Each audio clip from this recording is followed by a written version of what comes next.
Bismillahirrahmanirrahim. Innal hamdalillah nahmaduhu wa nasta'inuhu wa nastaghfiruh wa na'udzu billahi min shururi anfusina wa min sayyiati a'malina. May yahdihillahu fala mudhillalah wa may yudlil fala hadiyalah. Asyhadu an la ilaha illallah wahdahu la syarikalah wa asyhadu anna Muhammadan abduhu wa rasuluh sallallahu alaihi wa ala alihi wa sahbihi wa sallama taslima mazida, amma ba'd.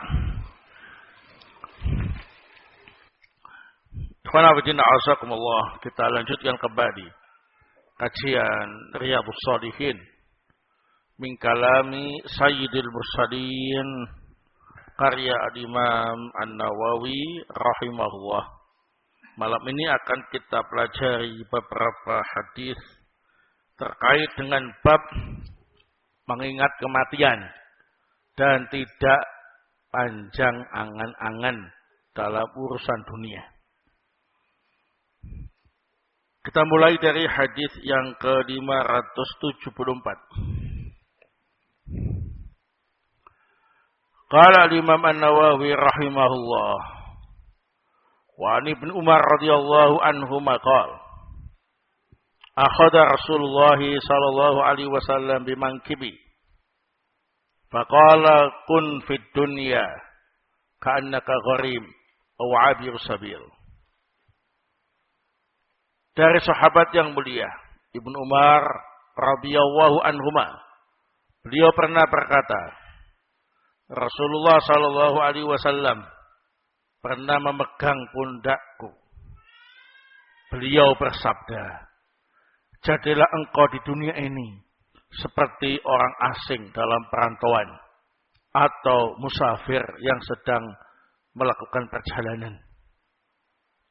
Wa kana Ibnu Umar radhiyallahu anhuma yaqul, idza amsayta fala tantadir as-sabah wa idza asbahta fala tantadir al-masa wa khudh min sihhatika limaradik wa min hayatika limautik. Rawahul Bukhari. Maka Ibnu Umar radhiyallahu taala anhuma menafsirkan apa yang disabdakan oleh Nabi tadi dengan ucapannya, jika engkau berada di sore hari, maka jangan menunggu besok untuk melakukan amal soleh. Dan jika engkau berada di pagi hari, maka jangan menunggu sore hari untuk melakukan amal soleh. Manfaatkan kesehatanmu sebelum engkau sakit, dan gunakan kesempatan hidupmu sebelum engkau mati. Rawahul Bukhari. Hadis ini diriwayatkan oleh Imam Al-Bukhari. Hadis ini cukup masyhur di kalangan kaum muslimin tentang prinsip hidup seorang muslim di dunia. Dalam hadis ini disebutkan dua gambaran prinsip hidup seorang muslim. Gambaran yang pertama adalah hidup di dunia ini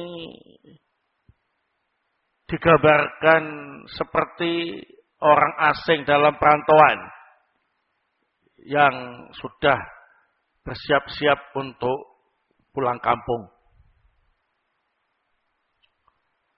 Yang kedua, digambarkan seperti musafir yang sedang dalam perjalanan menuju pulang.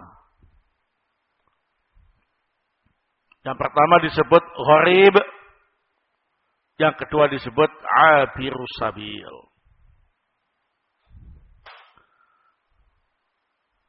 Baik. Jika kita menggunakan gambaran yang pertama, maka kita bisa melihat bagaimana keadaan orang asing dalam perantauan yang sudah siap-siap untuk pulang. Maka dia akan mengambil apa saja yang bisa dibawa, yang praktis. Ya, gak mungkin dibawa semua apa yang ada di perantauan itu. Diambil yang perlu, yang praktis, yang bisa dibawa pulang. Yang lainnya ditinggalkan untuk dijual atau dikasihkan, ya. Nah, gak mungkin bawa diban jati yang besar naik pesawat, ya kan? Gak mungkin bawa lemari jati yang berat-berat, ya kan? Nah, untuk dinaikkan pesawat. Ima barang-barang tadi dijual supaya bisa berupa uang. Wa imma diberikan, dipakai-pakikan kepada teman-temannya atau siapa yang ada di perantauan itu. Begitulah gambaran kita hidup di dunia ini. Tak mungkin kita membawa dunia semuanya ini untuk dibawa ke akhirat. Ya, nah, kuburan kita itu sempit. Nah, tak mungkin diisi perabotan-perabotan. Apalagi dengan barang-barang yang lain, yang besar-besar. Nah, maka cukup dibawa yang praktis saja. Nah, apa itu? Amal soleh. Karena nggak pakai diangkat, ya. Nah, langsung satu paket dengan fisiknya. Adapun barang-barang dunia yang lain, ya untuk ahli warisnya, disedekahkan, dibagi-bagikan, ya.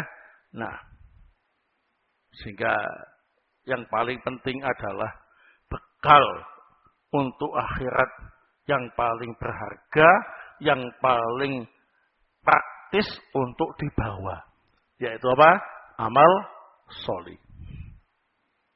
Nah, jadi yang di dunia-dunia tadi itu, kalau bisa diganti dengan sesuatu yang mengandung amal soleh. Disedekahkan, kan berpahala amal soleh. Atau yang lainnya. Di dunia ditinggalkan. Nah, dimanfaatkan untuk memperbanyak amal soleh yang akan dibawa ke alam kubur. Adapun gambaran yang kedua, seperti musafir yang sedang perjalanan menuju pulang. Baik. Bagaimana seorang musafir yang ketika sedang perjalanan menuju pulang? Terbatas mobilnya, ya. Nggak mungkin semua yang dia jumpai di jalan diangkut. Nah, nggak mungkin. Walaupun dia bawa truk, nggak mungkin bawa semua, ya kan? Nah, dipilih yang penting-penting, yang praktis-praktis, yang bisa dibawa jalan. Nah, yang paling praktis ialah dijual, atau yang berupa uang, atau yang bisa apa dibawa. Ya, nah, begitulah seorang muslim ketika di dunia seperti musafir yang akan pulang kampung. Nah, dalam perjalanan pulang, maka dia hanya membawa yang paling bermanfaat untuk tiba di rumahnya, yaitu amal soleh. Hal-hal yang tidak terkait dengan amal soleh, yang tidak menambah pundi-pundi amal soleh, ditinggalkan. Insyaallah kabarannya cukup jelas. Kun fid dunya ka'annaka gharib aw 'abir sabil. Kemudian dalam hadis ini terdapat faedah yang lain. Di antaranya ialah keutamaan sahabat yang mulia Abdullah ibn Umar radhiyallahu taala anhuma. Dikarenakan Nabi SAW sampai menepuk pundaknya. Orang kalau dekat terus tepuk-tepuk pundaknya, itu menunjukkan apa ini? Kedekatan, keakraban, ya.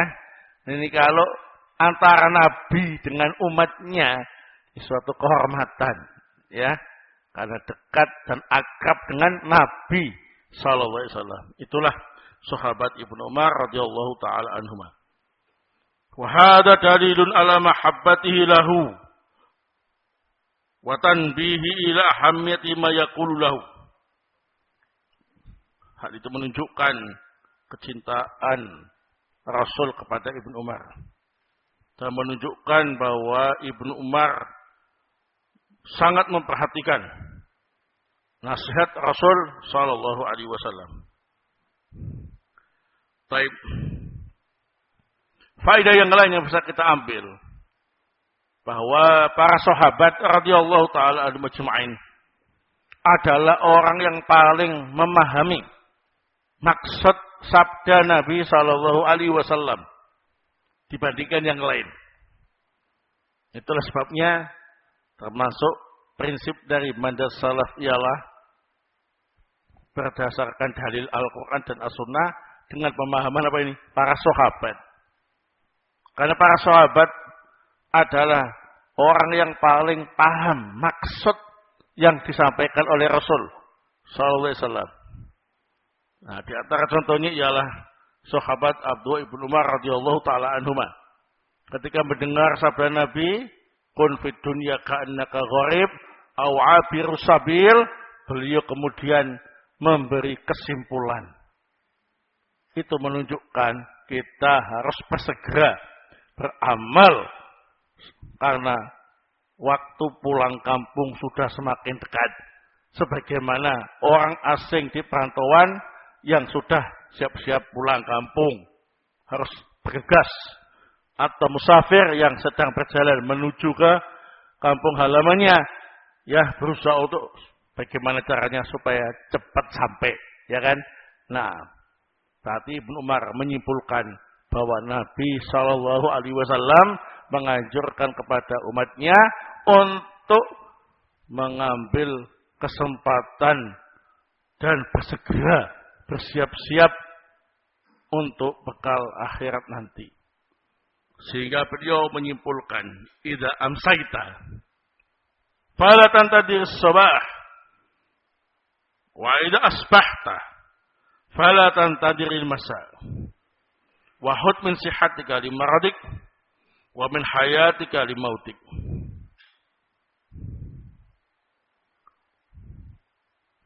Jika engkau berada di sore hari, maka jangan menunda amal soleh sampai pagi. Segera. Ya. Nah, kalau engkau berada di pagi hari, maka jangan menunggu melakukan amal soleh sampai sorenya. Segera saat itu. Dan jadikan sehatmu kesempatan untuk beramal sebelum datang sakitmu. Jangan nunggu sakit, malah gak bisa beramal. Dan gunakan kesempatan hidupmu untuk bekal matimu. Jangan nunggu mati baru menyesal. Segera beramal soleh, mumpung masih diberi kesempatan untuk hidup.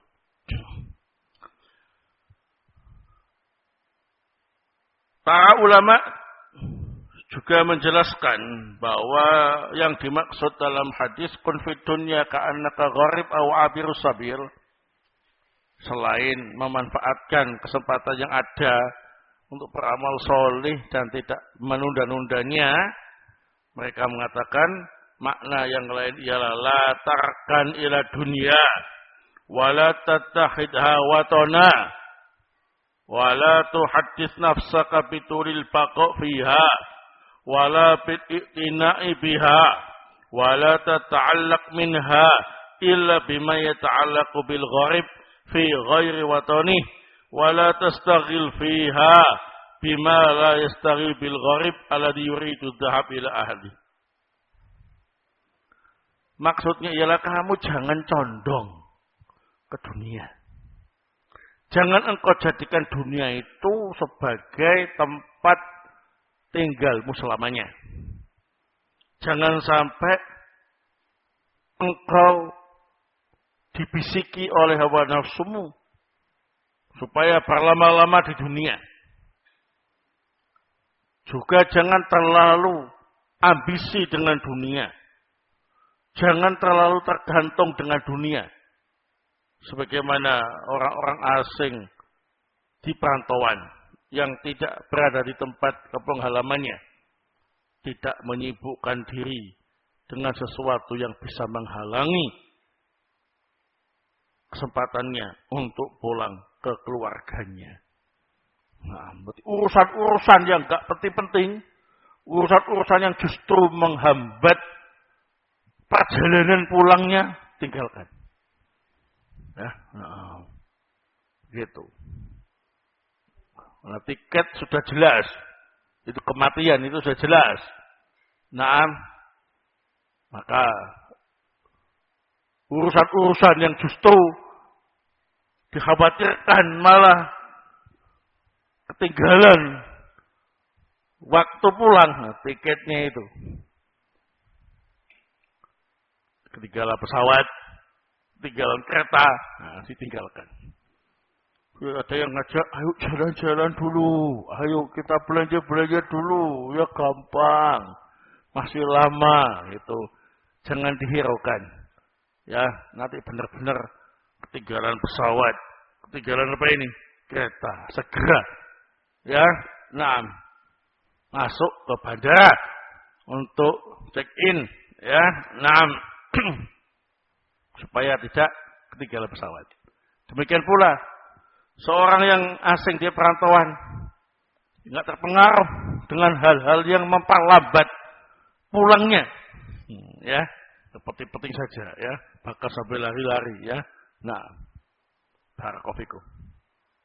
Demikian. Intinya, ikhwan fillah azakumullah,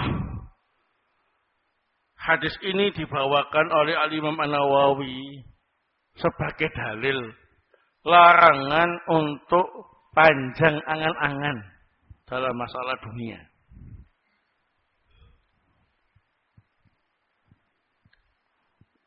Contoh yang panjang angan itu, ya, dia tak tahu dapat bisikan dari mana. Ini umurku paling 100 tahun, ya. Jadi rencanaku usia 20 sudah harus bisa bangun satu rumah. Kalau sudah usia 40, berarti harus bisa bangun 2 rumah. Kalau usia 60, berarti harus bisa bangun 3 rumah. Kalau usia 80, berarti harus bisa bangun 4 rumah. Nah, ketika usia sudah 100, harus punya 5 rumah. Ya. Nah, rumah yang pertama untuk istri pertama, rumah kedua istri kedua, rumah ketiga istri ketiga, rumah keempat untuk istri keempat, rumah yang kelima netral.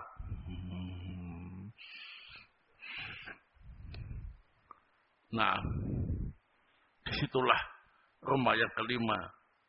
Ketika usiaku 100 tahun, semua istriku, anak-anakku, dan cucu-cucuku kumpul. Ya, nah, angan-angannya terlalu panjang. Padahal dia gak tahu umurnya itu sampai 100 tahun, apa cuma 15 tahun, ya. Nah, gak tahu. Namanya contoh tulul amal, dilarang, ya. Nah, begitu. Jadi harus pendek angan-angan masalah dunia. Harus lebih fokus memperbanyak bekal di akhirat. Semakin tua umurnya, harus semakin banyak amal soleh yang dikumpulkannya. Nah, itu baru target yang bagus. Begitu, ya. Nah, baik. Hadis berikutnya yang ke-575. Wa anhu anna Rasulullah sallallahu alaihi wasallam qala ma haqqum muslim lahu syai'un yusifi yabitu lailataini illa wa wasiyatu maktubatun indah muttafaqun alaih. Hadha lafzul Bukhari Wa fi riwayat di Muslim yabitu thalatha layalin. Qala Ibnu Umar ma marrat alayya lailatun mundu sami'tu Rasulullah sallallahu alaihi wasallam qala dzalika illa wa indi wasiyati. Juga dari sahabat yang mulia Ibnu Umar radhiyallahu taala anhuma bahwa sesungguhnya Rasulullah sallallahu alaihi wasallam bersabda, seorang muslim yang memiliki keinginan untuk berwasiat, maka jangan sampai dia bermalam 2 malam, melainkan wasiatnya harus ditulis di sisi kepalanya. Muttafaqun alaih. Ini lafaz Imam Bukhari. Dalam riwayat Imam Muslim disebutkan, jangan sampai dia tidur bermalam sampai 3 malam, melainkan sudah tertulis wasiatnya. Berkata Ibnu Umar, setiap malam berjalan, sejak aku mendengar sabda Rasulullah sallallahu alaihi wasallam tentang masalah itu, maka aku pastikan wasiatku sudah tertulis di sisi kepalaku. Nah, dalam hadis ini terdapat beberapa faedah. Di antaranya ialah istihbabul mubadarah ila kitabil wasiyah. Disunahkan untuk bersegera menulis surat wasiat jika kita menginginkan sesuatu dan tidak menunda-nundanya sampai 2 malam atau 3 malam, apalagi beberapa malam, apalagi beberapa bulan nggak sempat nulis wasiat, ya. Dah, kalau punya keinginan berwasiat, segera tulis wasiatnya sebelum ajal mendahului. Kita nggak sempat nulis wasiat, sehingga apa yang kita inginkan nggak bisa tertunaikan, ya. Nah,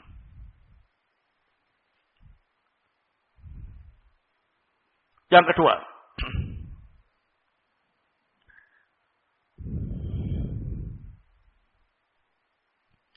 yang dimaksud wasiat di sini adalah wasiat harta,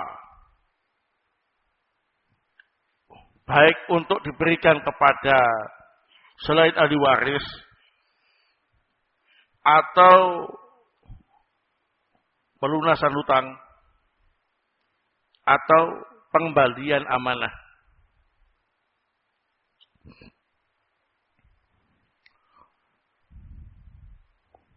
Jadi wasiat harta itu maksimal 1/3 dari harta, ya. Nggak boleh lebih dari itu. Dan wasiat yang berbentuk harta nggak boleh diberikan kepada salah satu dari ahli warisnya. Harus pada orang lain. Karena ahli waris dapat jatah apa ini? Warisan. Baik. Begitu. Jadi kalau kita misalkan berencana, menginginkan, mau ngasih harta kepada orang yang kita kehendaki, kepada sahabatnya, ya. Nah, aku pengen ngasih uang 5 juta kepada sahabatku yang selalu memberi aku motivasi, si fulan. Nah, begitu kita punya rencana seperti itu segera ditulis. Ya, jangan ditunda-tunda sampai ditinggal tidur berhari-hari, 2 hari, 3 hari, ya, apalagi yang lebih, langsung tulis, ya. Untuk anak-anakku yang aku sayangi, ya. Bapak berwasiat harta Bapak 5 juta, tolong diberikan kepada sahabat Bapak si fulan, alamatnya ini. Pat kasih amplop begitu, ya. Nah, ditaruh di tempat yang jelas sehingga ahli warisnya tahu, ya. Nah, ini sunnah, nggak wajib. Sunnah. Tapi kalau kita seandainya punya keinginan itu Tapi disimpan-simpan di hati sendiri, gak pernah disampaikan, gak pernah ditulis. Mati, ya sudah, gak ada yang tahu. Ya, nah. Taib. Atau kalau kita punya hutang, dan kita gak membocorkan ke siapa-siapa, ya. Nanti takut anak-anaknya kepikiran, ya. Nah, maka tulisan. Aku punya hutang ke fulan, ya, sekian juta. Nah, kalau bapak meninggal, tolong, ya, sebagian harta bapak dipakai melunasi hutang.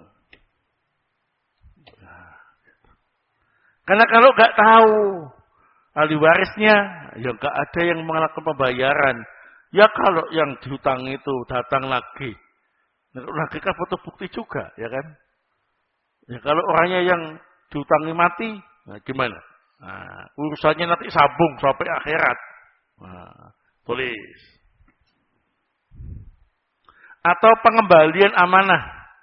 Misalkan kita diberi pinjaman sepeda motor sama teman kita, pakai saja gitu ya. Tapi anak-anak kita, istri kita nggak tahu kalau itu pinjaman, ya, dikiranya punya sendiri. Ya, nah. Tulis. Sepeda motor ini adalah milik teman bapak. Kalau bapak mati, tolong dikembalikan. Nah, tulis begitu supaya ahli warisnya tahu. Nah, ini semuanya adalah kitabatul wasiyah yang disunahkan.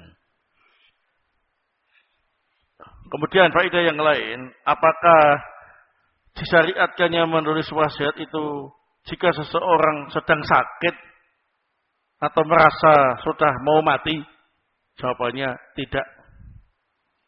Dalam kondisi sehat sekalipun enggak masalah. Wasiat-wasiat tadi ditulis. Sebagaimana Ibnu Umar radhiyallahu taala anhuma, sejak ada sabda Nabi seperti ini, maka beliau langsung menulis surat wasiat. Ya. Nah, walaupun gak mati-mati, ya, yang penting sudah tertulis surat apa ini? Wasiatnya. Baik. Takut nanti gak sempat tulis, sehingga gak kesampaian hajatnya. Pertanyaannya, bagaimana kalau nulis surat wasiat, ternyata gak mati-mati, ya, kemudian berubah pikiran, gak jadi wasiat seperti itu, apakah boleh dirubah? Jawabannya boleh. Cuma rencana, ya. Nah,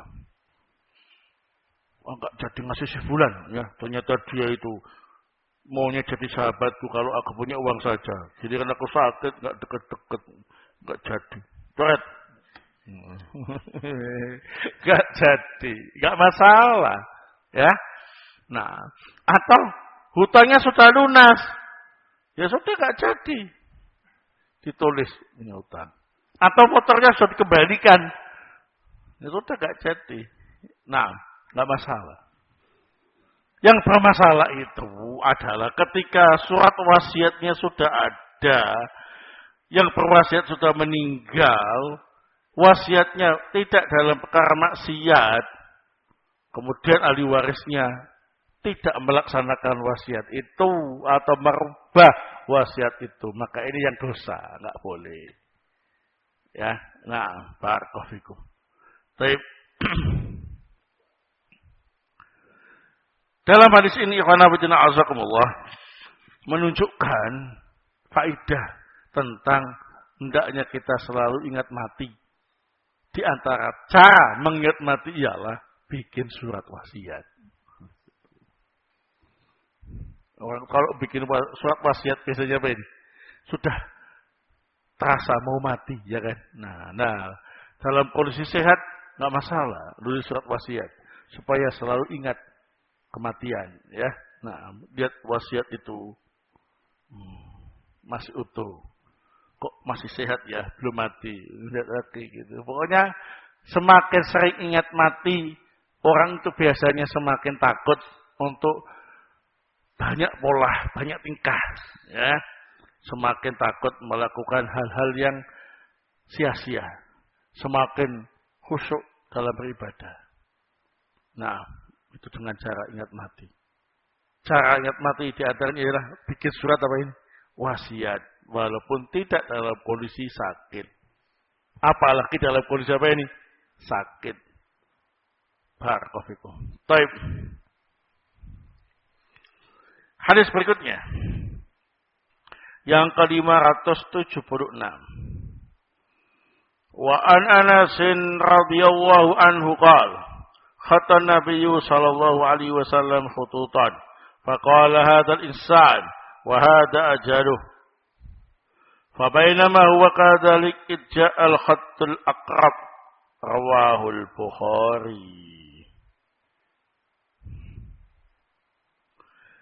Dari sahabat yang mulia Anas ibnu Malik radhiyallahu taala an, beliau berkata, Nabi sallallahu alaihi wasallam pernah membuat beberapa garis. Beliau menjelaskan garis ini adalah manusia. Garis yang ini ialah ajalnya. Nah, ketika garis-garis itu dibaca, tiba-tiba garis yang paling dekat, yakni ajalnya manusia telah datang. Rawahul Bukhari. Hadis ini diriwayatkan oleh Imam Bukhari. Ini manusia. Ya.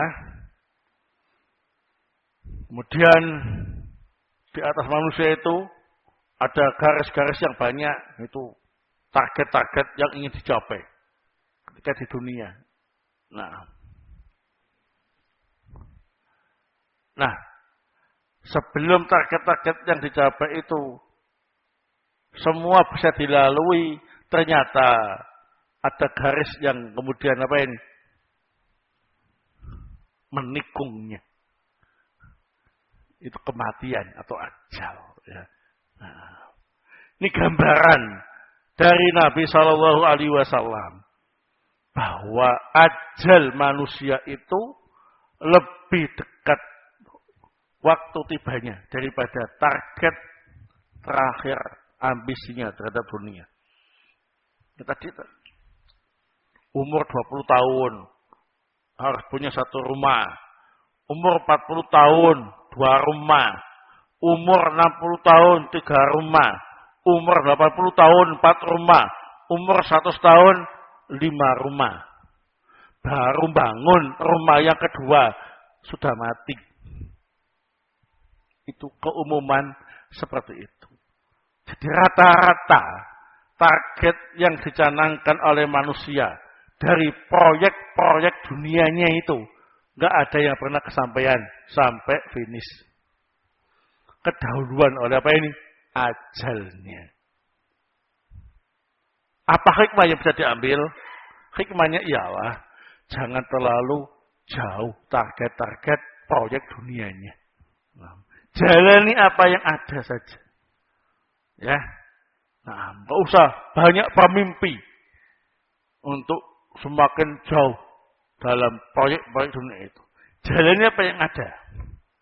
Syukuri apa yang ada. Nikmati apa yang ada. Nah, kalau diberi kesempatan, kok diberi tambahan yang lain, alhamdulillah disyukuri. Ya, kalau semakin nyusut hartanya, ya sabar. Kan begitu, ya. Nah, tapi kalau tadi itu dia terus menghabiskan waktunya, bersemangat untuk bisa mencapai target-targetnya tadi. Wah, ini orang tadi itu gak akan pernah bisa tenang hidupnya, gak bisa menikmati, gak pernah bisa puas. Nah, contoh aja ya, mohon maaf, ini tidak ada sangkut pautnya dengan hikmah syariat ya. Nah, tapi ini terkait dengan ambisi seseorang. Saya pokoknya targetnya bisa punya 4 istri. Itu. Nah, dia menikah. Nah, dapat 1 istri. Nah, targetnya 4. Nah, semakin banyak uban yang tumbuh, Semakin apa yang dia panik. Ini sebelum semua rata putih, aku harus cari istri yang kedua, ya. Nah, begitu. Jadi tiap hari itu yang dipikirkan bagaimana cara bisa dapat istri yang baru. Ya, nah. Bahasanya gitu. Kamu ada enggak pandangan? Wah, kalau pandangan gimana? Ya, nah. Gitu.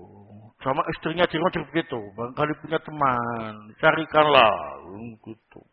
Pokoknya bahasanya satu, ya.